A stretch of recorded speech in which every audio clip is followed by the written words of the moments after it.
Shri Venkateswara gold తాకట్టులో ఉన్న మీ బంగారాన్ని విడిపించి కొనబడును.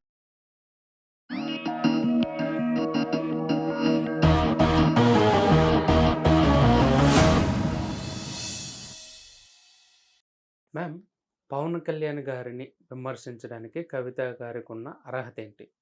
దానిపైన పవన్ కళ్యాణ్ గారు కవిత గారిని ఏ స్థాయిలో మండిపడ్డారు? అంటే హాయ్. సినిమాకు సంబంధించి హ్మ్. చిన్న వివాదం స్టార్ట్ అయితే, ఇడుపు కాగితం అనే సినిమా వివాదం స్టార్ట్ అయితే, హ్మ్. దానికి పవన్ కళ్యాణ్ గారికి లింక్ పెట్టడం ఏంటి? అంటే ఇప్పుడే కాదు. గతంలో గూడా ఎటువంటి సందర్భాల్లో ఎలాంటి మాటలు మాట్లాడింది కవిత అనేది గూడా మనం ఆలోచిస్తే, మరి ఆవిడ స్టాండ్ ఏంటనేది ఎవరికీ అర్థం గావట్ల. ఇప్పుడు ఒక పార్టీ పెట్టారనుకోండి, ఆ పార్టీకి క్రమశిక్షణ ఒకటుంటుంది. దేనికోసం పెట్టారు? ఇదిగో, ఇదిగో మేము ఇది మా లక్ష్యం. క్రమశిక్షణ, లక్ష్యం. అవన్నీ గూడా మేము ఆ క్రమశిక్షణతో వెళతాము. ఈ లక్ష్యాన్ని సాధిస్తాము అనేది ఉండిద్ది. మరి ఆ పార్టీ పెట్టినప్పుడు మీరు అంటే పవన్ కళ్యాణ్ తిట్టటం కోసం పెట్టావా? నీ గెటప్ మార్చుకోవటం కోసం పెట్టావా? లేకపోతే నువ్వు అరెస్ట్ అయ్యి జైలుకెళ్ళి చిప్పకూడు తిన్నావు. మరి దానికి అర్థం చెప్పు ప్రజలకు చెప్పకూడు అంటే ఏంటని వాళ్ళు అడుగుతున్నారు. అవును. మరి అర్థం వివరించడానికి పెట్టావా? ఇంకా ఇంతేనా పార్టీలు పెట్టేది ఇందుకా? ప్రజాప్రతినిధులు కావాలనుకుంటుంది ఇందుకా? ఒక నీకు 2 తెలుగు రాష్ట్రాలని అందరం అనుకుంటున్నాం. ఇవి 2 కూడా అన్నదమ్ముల్లా కలిసి ఉండాలని చెప్పేసి అందరూ కోరుకుంటున్నారు. మరి అలాంటి నీ పక్క తెలుగు రాష్ట్రానికి ఆయన సీఎంగా చంద్రబాబు నాయుడు గారుంటే, డిప్యూటీ సీఎంగా పవన్ కళ్యాణ్ గారున్నారు. మరి అలాంటి వ్యక్తిని అలా మాట్లాడినప్పుడు ఏ విధంగా సమాజం మిమ్మల్ని ఛీ! ఏంటి ఈవిడ అనేది అనుకుంటున్నారా లేదా ఇప్పుడు? అది మర్చిపోయి ప్రవర్తిస్తున్న మిమ్మల్ని ఏం చేయాలి? ఈ రోజున జనసేనానికి సంబంధించి జనసేనలన్నీ గూడా ఎలా మాట్లాడుతున్నాయి? ఏ విధంగా అడుగుతున్నారో దానికి సమాధానం చెప్పే ఆ ధైర్యం ఉందా ఫస్ట్ కవితకి? చేయగలిగిద్దా అసలు ఫస్టు? ఏ విధంగా అనుకోవాలి ఆవిడ గురించి? నీ తండ్రి ఈ రోజున ఫార్మ్ హౌస్‌లో ఎందుకు పడుకున్నాడు అసెంబ్లీకి రాకుండా నువ్వు చెబుతావా? నువ్వెందుకు నీ నాన్న దగ్గర నుంచి బయటకొచ్చావంటే నువ్వు చెప్తావా? ఎందుకు నీ అన్న, నువ్వు మీ అందరూ మాట్లాడుకోవట్లేదు, నువ్వెందుకు రాఖీ కట్టట్లేదంటే నువ్వు చెప్తావా? నువ్వెందుకు గెటప్ మార్చుకున్నావంటే నువ్వు చెప్తావా? మార్చేసింది గదా! నువ్వెందుకు అక్కడెక్కడో ధర్నా చేశావంట, ఇది అక్రమ కట్టడం అని వాళ్ళు ఎన్ని కోట్లో ఇస్తే సైలెంట్‌గా వచ్చేసావంట అని జెప్పేసి ప్రజలనుకుంటున్నారు. మరి దానికి సమాధానం జెప్పిద్దా? ఇవన్నీ ప్రజలడుగుతున్నవే. మనకెవరికీ తెలీదు. ఆ నోట, ఈ నోట మాట్లాడుకున్నయో సోషల్ మీడియాలోయో లేకపోతే యూట్యూబ్ ఛానల్స్‌లో మనం మాట్లాడుకుంటున్నాం.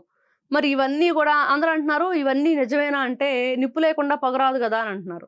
ఇట్లాగా ఒక మాట ఈ రోజున చూడండి 'ఇడుపు కాగితం' అనేది ఒక చలనచిత్రం. ఈ రోజున రాజకీయ రంగానికి పరిమితం అవుతావా? చలనచిత్ర రంగంలో గూడా అడుగు పెడతావా? మీ అన్న అడుగుబెట్టాడు. ఏం చేశాడో అందరికి తెలుసు. ఎన్ని అఘాయిత్యాలు, ఘోరాలు, నేరాలు జరిగినాయో తెలుసు. ఎవరి ఫోన్ కాల్స్ ఎలా విన్నారో తెలుసు. మరి ఇంత చరిత్ర కలిగిన మీరు ఈ రోజున ఒక మద్యం కుంభకోణంలో ఒక ఇంటి ఆడపడుచు జైలుకెళ్ళొచ్చింది అంటే ఏ విధంగా అనుకోవాలి? బతుకమ్మ ఆడుతూ జైలుకెళ్ళిన ఈవిడ ఆడపడుచుల మా పరువు తీసిందని చెప్పేసి అడుగుతున్నారు వీళ్ళంతా. ఏ విధంగా చెప్పుకోవాలి?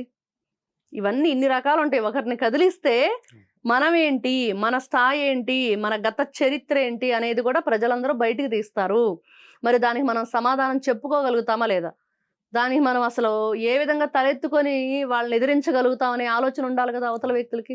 అది మర్చిపోయి ప్రవర్తిస్తున్నారు ఈ రోజున. ఒక వైఎస్ఆర్‌సీపీ పార్టీ గానివ్వండి, ఇటు కవిత గానివ్వండి, అటు బీఆర్ఎస్ గానివ్వండి.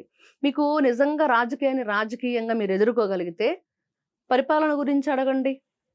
మీ 2 రాష్ట్రాల మధ్య ఏదైనా సమస్యలుంటే దాని గురించి మాట్లాడండి. అంతే తప్పించి పర్సనల్ విషయాలెందుకు అనేది ఇక్కడ ఎవరమైనా అడిగేది. ఈ రోజున ఇన్ని మాటలు మాట్లాడుకున్నప్పుడు ఇవన్నీ మీ పర్సనల్ అనుకున్నప్పుడు దాని గురించి ఎందుకు అడుగుతున్నారంటే మీ భాష మార్చుకుంటే మీ పర్సనల్ ఇష్యూకి ఎవ్వరు గూడా రారు. మీ భాష మార్చుకోకపోతే ఖచ్చితంగా ఈ రోజున మీరేమన్నారు, ఏమంటే ఈ రోజున మీ చెప్పకూడు గురించి ప్రజలు అడుగుతున్నారనేది గూడా ఆవిడ ఆలోచించుకోవాలి. కాబట్టి ఏదైనా ఒక మాట మాట్లాడేటప్పుడు ఆచితూచి అడుగు వేయాలి. కాలు జారిన తీసుకోగలం గానీ, నోరు జారితే తీసుకోలేరు అనేది అందుకనే పెద్దవాళ్ళు.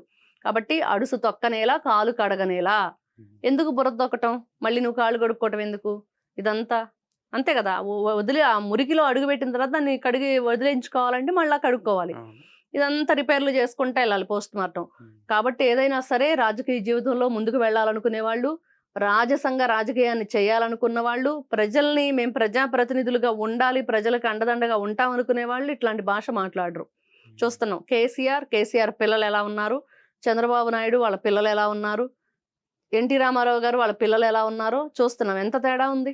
అంత రాజకీయ చరిత్ర కలిగి చలనచిత్ర రంగంలో, సేవా రంగంలో అన్నిట్లో బాలకృష్ణ గారు, భువనేశ్వరి గారు, చంద్రబాబు నాయుడు గారు, ఇటు చూస్తే లోకేష్ గారు, అటు బ్రాహ్మణి గారు, ఇంకొక వైపు ఆ అమ్మాయి తేజస్విని, అందరూ చూడండి ఎలా ఉన్నారు.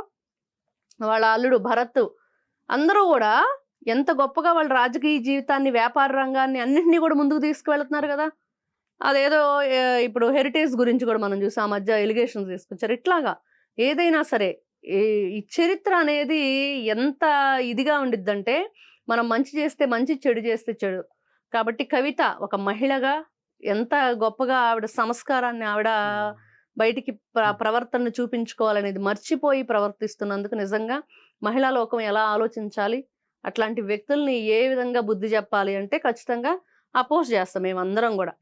అమ్మా, మీరు మహిళగా చక్కగా కట్టుబట్టు బాగుంది చూడటానికి, మాట ఏంటి ఇలా ఉంది, బాలేదు పద్ధతి. కాబట్టి మీరు మీ కట్టుబట్టుకు తగ్గట్లుగానే మీ ప్రవర్తన మార్చుకొని, మాట తీరు మార్చుకుంటే ఖచ్చితంగా మీ పార్టీకి సపోర్ట్ చేస్తారు ఎవరైనా. లేకపోతే నా తెలంగాణ అన్నా, లేకపోతే నా తెలంగాణ జాగృతి అన్నా ఎవరు రారు. దానివల్ల కోల్పోయిన వాళ్ళ గురించి దగ్గరికి వెళ్ళి చెప్పండి మీరు, చెంప చెళ్ళు అనిపిస్తారు. ఎందుకంటే దానివల్ల ఎవరు కోల్పోయారో వాళ్ళకి బాధ ఉండిద్ది, ఎవరు ఆత్మాహుతి ఆ రోజున చేసుకున్నారో వాళ్ళకి బాధ ఉండిద్ది. కాబట్టి ఇవన్నీ కూడా చల్లని మాటలే, ఉపయోగం ఏముంది వాటి వల్ల. కాబట్టి అవతల వ్యక్తుల్ని, వాళ్ళ గౌరవానికి, వాళ్ళున్న పదవికి కూడా గౌరవం ఇవ్వకుండా మీరు ఈ విధంగా మాట్లాడటం మాత్రం నిజంగా బాధాకరమైన విషయం.